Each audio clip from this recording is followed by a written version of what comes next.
voksne mennesker, der vil klappe rigtig, rigtig, rigtig højt.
Så er det Hættegård, der har indtaget scenen.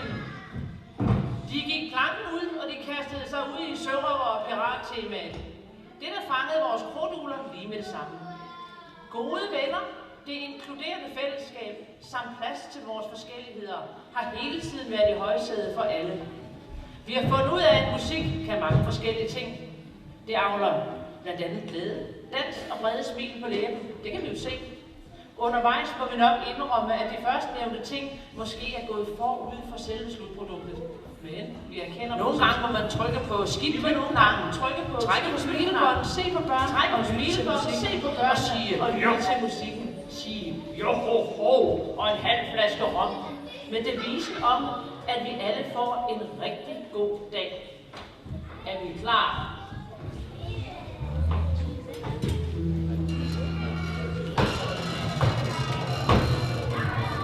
Der er mange sørøvere på skibet. De sejler rundt og leder efter gode venner. Men når man er på havet, så er det rigtig svært at møde nye børn. For der er jo vand hele vejen rundt. En gang imellem, så snupper de deres kikkerter og spejder ud over havet. De kigger op. De kigger ned. De kigger til den ene side, og de kigger til den anden side. Og pludselig får de øje på en ø, og derinde kan de se nogle smukke prinsesser, der danser rundt, og dem vil de bare gerne ind til. Så de styrer deres skib ind mod øen.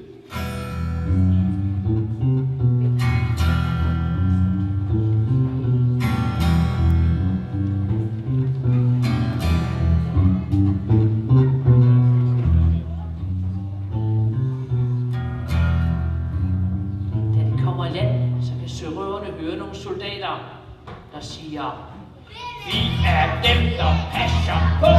Vi er dem, der passer på. Vi er dem, der passer på.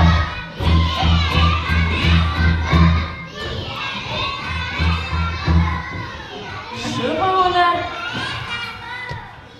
Sørøverne bliver bare så glade, for nu har de endelig fundet nogle nye børn, de kan være sammen med. De danser deres sørøver stampe i godt humørdans, imens de synger. Er I klar?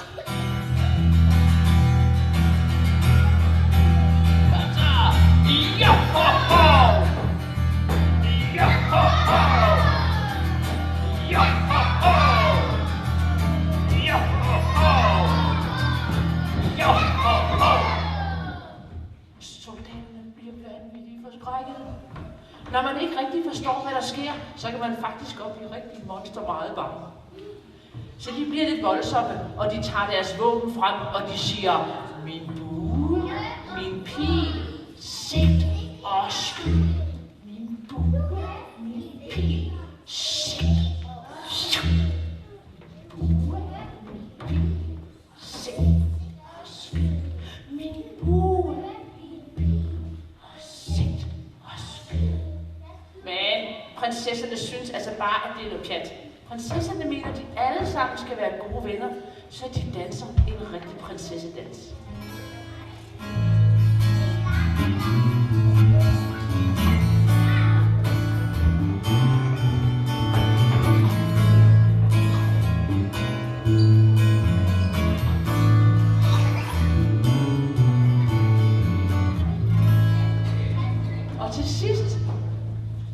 selv sørøverne og soldaterne bliver i godt humør, så de bliver da enige om, at vi vil lege og synge en sang sammen, og vi vil være gode venner. Alle sammen. Er I klar til at synge sammen? Alle sammen? Er I klar?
Og de legede, og de dansede bare videre afsted med deres skib.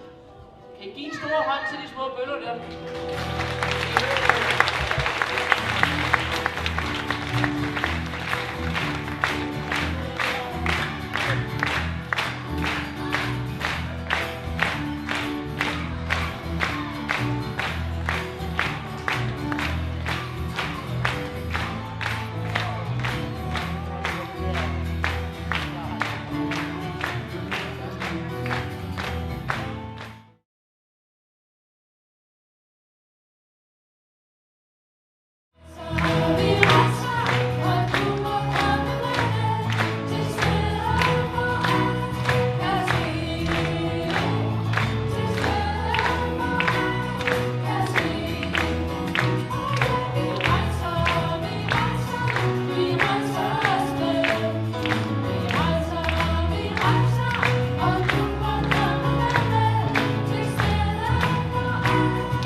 Hvem er det, der kommer der? Det er vist Anja. Hvad må hun vil spørge os om? 2, 3,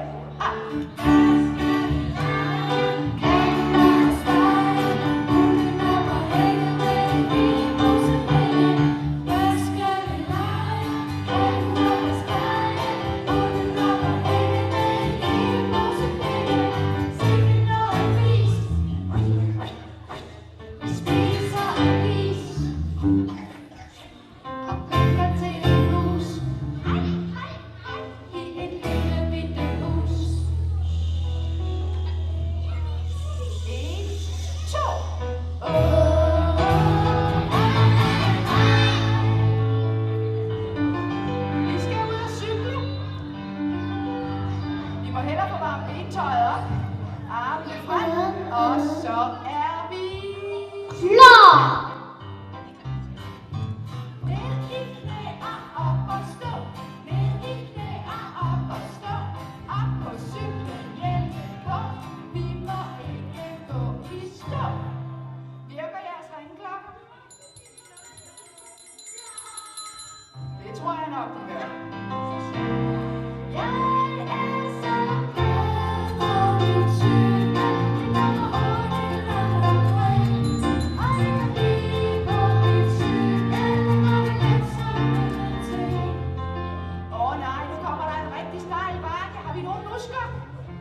Har vi nogle muskler? Ja, så siger vi op ad bakke,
Marianne skal tælle til 10, og jeg tror, vi bliver nødt til at hjælpe hende. Jeg tror ikke, Marianne har lært at tælle til 10.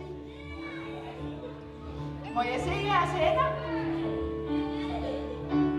Og så tæller vi til 1, 2, 3, 4. Hæb jer alle drenge piger. 5, 6, 7, 8. Tror I godt, at vi kan nå det? Når vi tæller 9 og 10, bliver vi væk. Det kan vi lige. Nu kommer jeg. Nu kommer jeg. Hun kan ikke finde os. Hun kan ikke finde os. Hun kan ikke finde os. Hun kan ikke finde os. Når hun siger så hopper vi frem og siger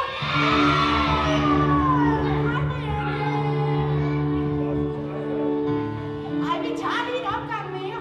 Helle, nu er det din tur til at tælle. Ja, du får lige hjælp. Helle, hun skal tælle. Helle, hun skal tælle. Jeg tror heller ikke, Helle, hun kan finde ud af at tælle til 10. Vi må hellere hjælpe hende. Vi tæller 1, 2, 3, 4. Gem jer alle drenge piger.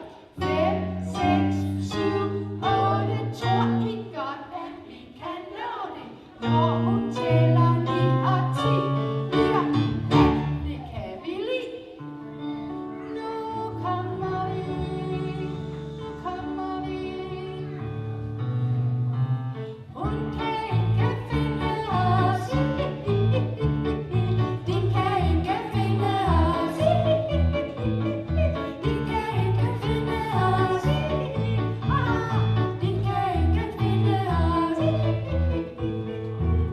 Når de siger så hopper vi frem og siger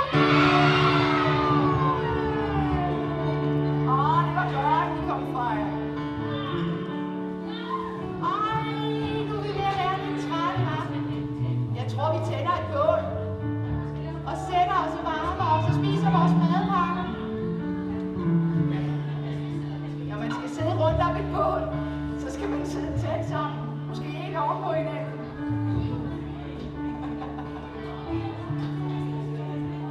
Og stræk tæerne ind mod midten, så I kan få varmet tæerne. For det er ikke særlig varmt herinde, er det vel?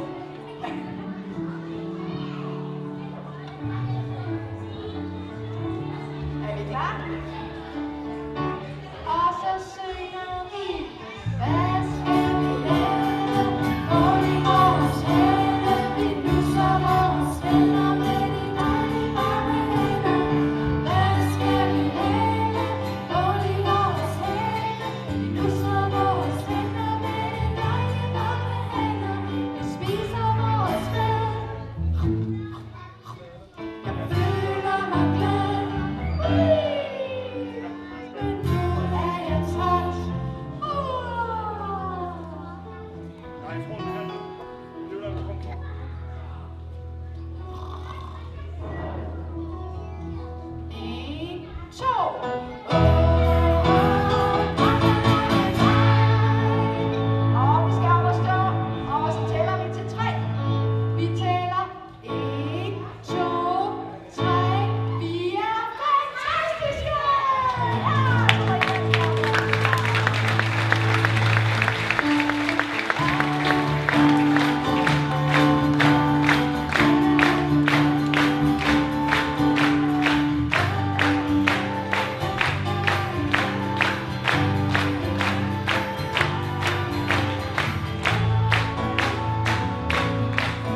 travlt de voksne, der kan komme op på scenen.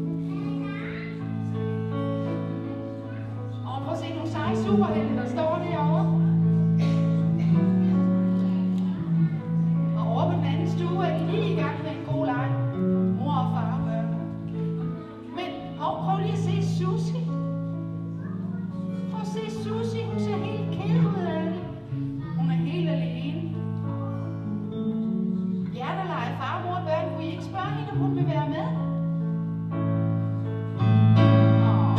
Susie, du må gerne være med. Ja, ja, ja. Susie, du må gerne være med. Ja, ja, ja. Her i vores leg er der også plads til dig. Jeg tror ikke, hun hører dig, så I må hellere hente hende. Susie, du må gerne være med. Ja, ja, ja.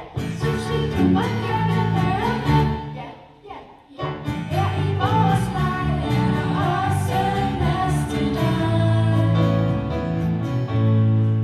Vi leger far og mor og børn, og vi mangler vel lige en ørn. Nej, ikke en ørn.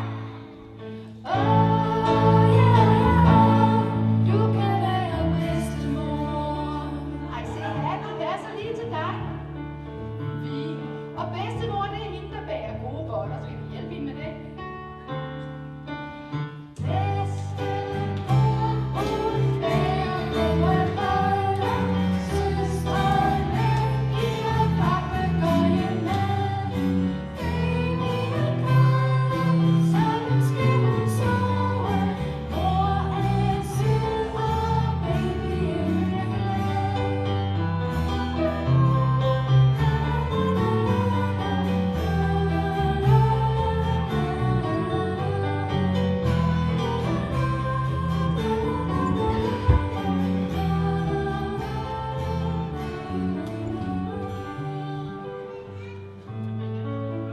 det var godt, babyen. Hun blev puttet derovre. Men prøv lige at se ind på den anden stue. Der synes jeg, der er en, der står og ser helt ked ud af det. Prøv at se på Kasper.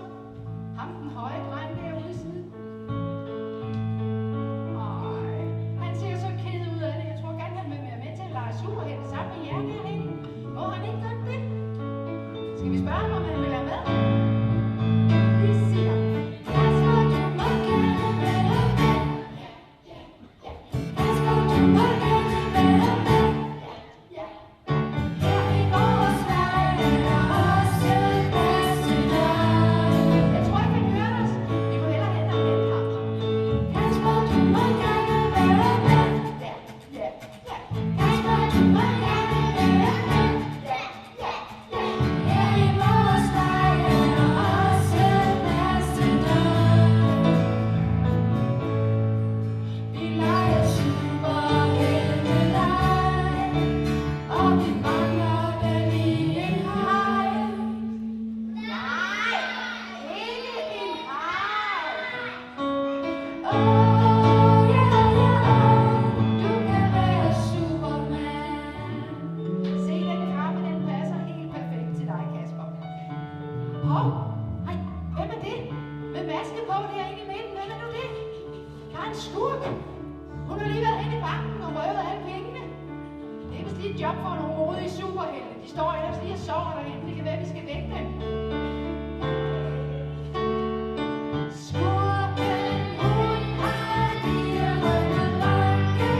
Superhelte vender op. Nu er vi klar og hopper ud på taget. Siger til skurken, du skal holde op.